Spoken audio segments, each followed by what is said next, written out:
Hey, what is going on you guys? It's Epic here and welcome back to a new video on the channel. Today I'm so excited to show off my Blastoid AMON build. I have been working on this with CZ47 for a few days now and it is quite the impressive build for AMON.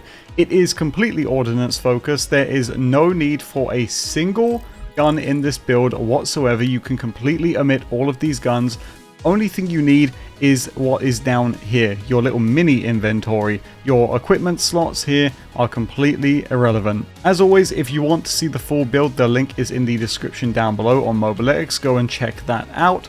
And in the meantime, let's talk about the pros and cons of this build. So as for the pros, let's start with mobbing encounters. These are completely trivialized. You will one-tap basically every mob in the game, including most vile bounties as well, with very little pushback whatsoever, and if there is, you just fire another shot and you kill them. Another thing that I want to bring up is that this does not need element matching to nuke bosses. Now, I know that a lot of people don't want to element match in Borderlands 4, and even though I strongly suggest that you do, it's just not needed for this build. And lastly, this build has incredible survivability from enemy damage. You won't really find yourself dying to enemies or bosses with this build. The biggest threat to you, honestly, is probably yourself, which brings us to the cons of the build. So the biggest one is that it is easy to kill yourself if you're not careful, but as long as you know what you're doing, you're not going to run into any problems, so just be smart, be wise, and you'll be safe. This build also isn't very performance friendly due to the number of projectiles, and we'll get into how that works soon. If you don't already run the game too well, this build might not be for you. Another con is that managing your ordnance is extremely important. As I said, we don't use a weapon because we don't need one, because with this build you should never have to reload your ordnance. But if you do miss shots consistently, you are going to go on cooldown and you're going to have to wait for your ordnance to come back. So just something to be aware of. You are going to spend a lot of time farming the gear you need for this. It took us around 2 days with 2 of us just to get the things we wanted to get this to where it's at. So just be aware it is a gear dependent build, because to get to that point on AMON it is going to require a little bit of homework. Now luckily there is only 2 items in this build that have a dedicated drop that you're actually going to need. The first one is our rep kit, which is the war paint. This is great because it gives us fire rate 30% and movement speed 30% for 15 seconds, which is really nice. Now, as for the augment you get on this, you want to go with something that gives you any form of damage. I got movement speed 40%, which is a really nice roll, so I'm not mad at that. But if you can get damage, take it on here and you will go to the next level with this build. The reason we're using this is because fire rate is damage. The more shots we're getting off as quick as we can, the more damage we're dealing, and that's why we're using this rep kit. Next up, let's talk about the shield. This is the What's for Dinner. This is a very nice shield to have, but to be honest, you can go with basically anything. So you don't really have to worry about your shield choice for this build. The reason we're doing this is because we just want extra shield boosters mainly, but you can go with any shield you want. I know, like, I speak about the onion and how much I like that, but the only thing about this which is crucial, which you really need to make sure you have here, is AMP. AMP is very important, and I'll get into why when we talk about our skill tree choices, but AMP is crucial on this build. It doesn't matter if you have 50% or 100%, you need to get AMP on your shield for even more damage. I can't stress that enough. And I'll also leave links to guides in the description down below for these 2 items if you are still confused. Now next up in our enhancement, this is very important, let's talk about this. So, as you can see, I'm using a purple enhancement. It does not matter which one you get, but the passives are important here. So there is, as you can see on mine, fire rate, splash, and crit. Very handy. But there is a stat which is even better if you can get your hands on it, and that is weapon damage. The reason why is because weapon damage on an enhancement is one of, if not the only, set of weapon damage in Borderlands 4 right now, which is multiplicative. So you want to get the 25, if it is, gun damage on the enhancement as a passive, because it's going to do really nice things for your build. It is not the same as 25 anywhere else. But you can get these well dropped pretty much anywhere. If you want to farm Splash Zone, just get your hands on one with weapon damage, and if you can't, as you can see here, I've got Fire Rate, Splash, and Crit, which is also very, very nice. Now, into the very, very heavily dependent items of this build. First of all, we're going to talk about the weapon, which of course this whole thing revolves around. There is a few alternatives I will provide you with, but absolutely under no circumstances should you be using them if you can get your hands on one of these, a Hail Spike. More specifically, one with 2 shots, so you do 2 projectiles at a time, and Merv, spawning 3 Merv orbs on explosion. And I showed you in the intro that I wasn't element matching on purpose so you could see how strong this build is. I have a radiation one here, and I believe I also have a fire one, but you can go with basically any of them. They are extremely, extremely powerful, and the biggest reason we're hitting so much damage here. But if you can't get your hands on these because they are very rare, there is another few options. First of all, you can go for the rain bands, which will do similar damage. However, it's important to remember that for the rain bands and even for the hail spikes, you never ever want to roll proxy homing, as you can see here, and I'll explain that in just a minute when we get to our firmware. It is very, very important you don't roll proxy homing under any circumstances. You're going to lose damage. And then the other example here that you can go with is the rocket sockets. These are Gatling rocket launchers. We have fire rate and 2-shot, and they just deal a lot of damage. They're very consistent, but they're not as good as what we're using, which is the Mala ones, which is why this should be pretty much your last choice. And now into the most crucial part of this build. This is going to be our class mod, which is the purple Cyborg class mod. Yes, we do not use a legendary com for this build. It does not remotely benefit us, nowhere near as much as what we're using right here. The Cyborg is so good for this build, and there are so many different variations of points it can roll with, which makes it even better. But what's important about this class mod is that you want to try and get as many points as you can into the Blue Tree's Primal Surge skill right down here. Now, as you can see, I have got +2 from this class mod, but ideally you want to go 5 out of 5 here if you can from your class mod. So that means putting in 1 point yourself and 4 points from the class mod, or even if it can roll +5, I haven't seen it roll +5, but if it can, you want to get as many as you can into Primal Surge. Okay, post-production's Eric here. Like an idiot, of course, I forgot to tell you why we are taking this skill, and I forgot to explain why we have amp on our shield. So let me explain really quickly. Basically, in a nutshell, what this is allowing us to do is we are going to hit enemies with our ordnance, and it's happening so much because of our rocket and the Mervs that are coming off of it, that we're going to proc Trail of the Comet.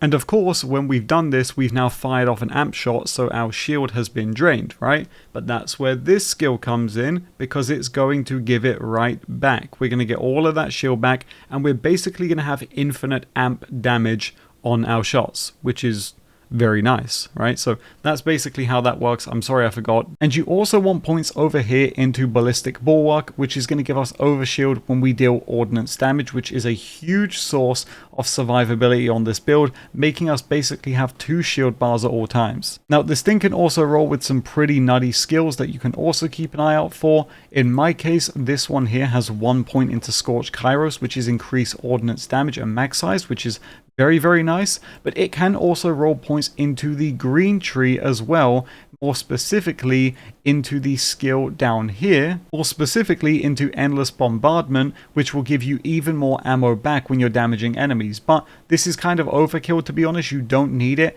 but if you see it, it is a very nice skill to have. But your priority should be on Primal Surge. Now, before we move on to the skill tree fully, let's talk about our firmware. We have 3 points into High Caliber. This is the most important part of the build, and you will quite literally deal double damage with it.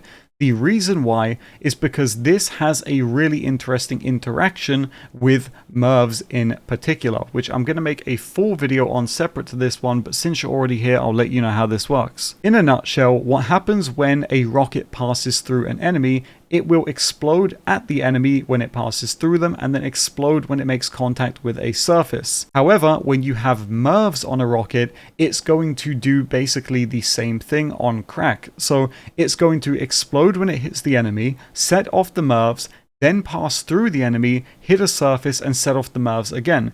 Now, do some math here with me. Because we have 2-shot, we're firing 2 projectiles at a time. That means 2 projectiles hits the boss, 6 MIRVs get spawned, it hits the ground below twice again, and 6 more get spawned.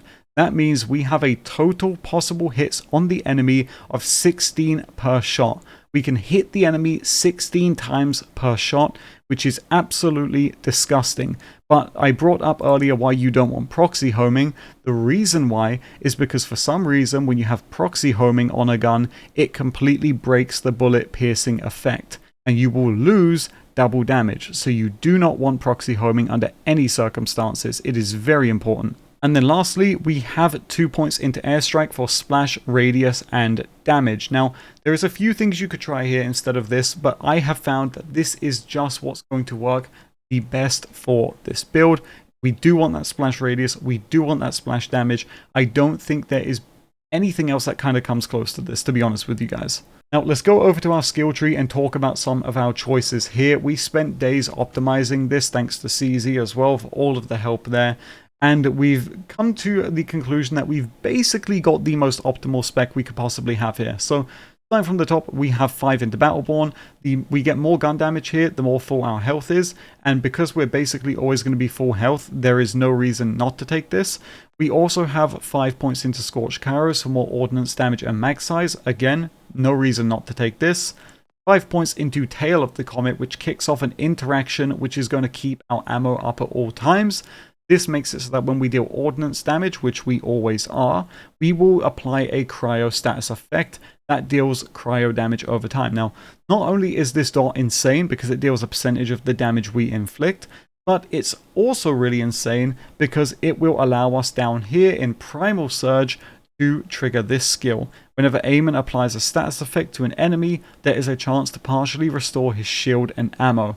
We are always going to proc this, and we're proccing it so often that it basically makes us have infinite ammo and infinite shield. It becomes impossible to die and impossible to run out of ammo, unless you really suck at the game. So I have 1 point here because I have 2 from my class mod. If you have more from your class mod, then you don't have to put a single point in here. And for example, if you have no points from your class mod, you want to put at least 3 points here. 3 points is what we found works best, especially if you do end up having to sub your weapon out with something else. Now, just above that, we have 5 points into Icy Rage. No real reason for this other than to get down to Primal Surge. You could go with Northern Wind if you really want, but I don't think it suits you well at all because you're always going to be killing with Cryo, so just take Icy Rage here. And then we have 1 point into Blackout, giving us a 3% crit hit chance. The reason why is because this skill is currently bugged. It gives you the same value at 5 points as it does at 1 point, but that is only for the shock damage. We're unable to prove if it's the same for the crit hit chance, and for that reason, we just don't want to go through the effort of testing it because of how strenuous it will be. It's not worth the risk, and we get crit hit chance elsewhere in this build. So we've put 1 point here just for that 3% extra crit chance, but you can skip this if you really want to. Now, before we go into our red tree, let's also talk about the action skill. We're, of course, using Scourge. We're never actually going to do anything with it apart from cast it, but that's what we have equipped. And our augment is important. We have Cryonic Thrum because this is going to do a pulse around us every second, which deals decent damage to mobs. And it's also going to give us more cryo damage with our guns. In our red tree, we start off with 3 points into Impetus because it's basically the best thing we have on the top line, so we take 2 points into Heavy Plate to complete that first 5. Then in the second row, we take 4 points into Wield the Storm for more status effect damage and duration, which of course will affect our Tail of the Comet in the blue tree. We take 1 point into Gut Punch because the enemy damage dealt debuff and taken does not increase or decrease with extra points, and because we're hitting enemies so often, 16 times per shot basically if we're lucky, then we're always going to have this active. You don't need more than 1 point. 10% is absolutely fine here. We have 1 point into Forged in Steel. This is not necessary, but it can be nice to have if you do find yourself going down when you're pulling up your shield. So if you really want, you could just go 5 points into Bulletstorm here, but I've gone 4 and then 1. It's really not a huge deal. It comes down to player preference at this point, to be honest. And tidying up our build for the day, down here we have 5 into Berserk, 3 into There Is Only Red, and 1 into Bloodlust. The reason we're going 1 into Bloodlust is because this amount of lifesteal is all we need, really, and it will further guarantee that we're just never really going to die unless we try to kill ourselves. But enemies are not going to be the ones to kill us so long as we're shooting. You are going to be invincible. And then, of course, the reason why we have Berserk and There Is Only Red is because one of the things we're doing in combat to buff up our damage is casting our shield, which is going to give us the ability to kill enemies and stack up further damage and power in general. And as you can see, this can go up to 600%, which is kind of disgusting. So you kill 10 adds and now you have 600% bonus cryo. But okay, let's go over to our specialization tab now. We are going to start off here with points into Survivor and Brute until we can meet ourselves down here in Gadgeteer. When you get to Gadgeteer, you want to end up getting 20 in Survivor, 20 Brute, 20 in Gadgeteer, and you'll have all of these passives as well as some nice bonuses. Remember that the bonuses in your specializations are diminishing returns, so don't put 60 points in here because it's just not going to be worth it. Diversify your points and make meaningful choices. And when you're done with that, you can start in the Runner tab, which is what I'm gearing towards currently, but obviously I'm not a high enough level, because we want to get down here to Bullet Train. Now, as for the passives we're using in our specialization tree, we're using Riddle You This because, whoa, this is crazy. You get 50 stacks and 1% gun damage per stack just for dealing damage, so this is free damage. You really can't lose by taking this. We have the best defense, which is of course going to give us increased damage dealt on the fullness of our shield or health, whichever has the higher maximum capacity, and it will give us 30% when full. Well, what's handy about that is it's always going to be full, right? So this is also free damage. We're using full Spectral Arsenal because Ordnance will now benefit from increases to gun damage, which we're getting up here and other places in the build, so again, free damage. And finally, we have Fragmentation Payload, giving Ordnance a chance to critically hit and gaining increased Ordnance crit hit damage. So like I said, if you don't take a point into Blackout, it's totally fine because we have the 5% here. If you did put that point into Blackout, well, now you're going to have 8% critical hit chance. But you really don't need it because you are going to be hitting enemies so often, you will be critting. But if you have the free point and you want to use it, then take it. Otherwise, if you really want, you can go and put it into Wield the Storm, but I wouldn't recommend it. Alright, we're in the Terminus range now, and I'm going to show you guys how good this build is, and again, how hard it is to go down on this build. So we're going to go over to the Meathead Riders. This is where you can actually farm the rep kit that this build is using, and I'll show you just how easy it is to use this build. Basically, you're going to one-tap anything you hit, and if it doesn't get one-tapped, you just give it one more shot, just to tidy it off. But I'm never playing like this, to be honest. Like, very rarely will you see me firing one shot. What I'm actually doing is this, and when I'm doing this, as you can see, my ammo count is staying completely full. And so long as I'm watching my ammo count, like now it's really low, I'm going to hit that enemy and it's back up to 5. Now it's back up to 10. You're never going to run out of ammo. And again, you're one-tapping everything. I'm on UVH5 right now. I'm not struggling at all. And this isn't even my final form. And again, I think it's very important to point out that we are not trying to element match here. Like, we're not even trying. I'm sure if I had a cryo version of this weapon, I would be dealing even more damage right now, but you just don't need it. Like, right now I'm focusing on talking for the video and not playing, and even still I'm destroying literally everything. Apart from that annoying ass Elemental Eater modifier gearbox, please do something about this. Even that isn't enough to stop him from dying, so it doesn't really matter at the end of the day. I wasn't focusing, I ran out of ammo on my ordnance, and now I have to wait for it to cool down. So like I said, don't be stupid with this build, play smart, and you will never have to reload, literally never. But as you can see, no matter how good you are, if you make a mistake, you're probably going to pay for it like I am here. But it's no big deal, we just wait it out and then we pull our stuff back up. But I know you want to see us do a vault boss, so I've brought you over with me to Inceptus, and I'm gonna, again, just kind of show you guys how this works with pretty much any boss you fight. I'm yet to find a boss in-game that makes this build difficult, slow, boring. You know, I mean, there is Mimikron, which no one likes, but even he gets absolutely destroyed by this build, and the hardest part is seeing him with AMON's shield up. But in terms of actual difficulty, nothing's really difficult in this game anymore apart from keeping yourself alive, because I find myself getting overzealous playing this build and blowing myself up a lot.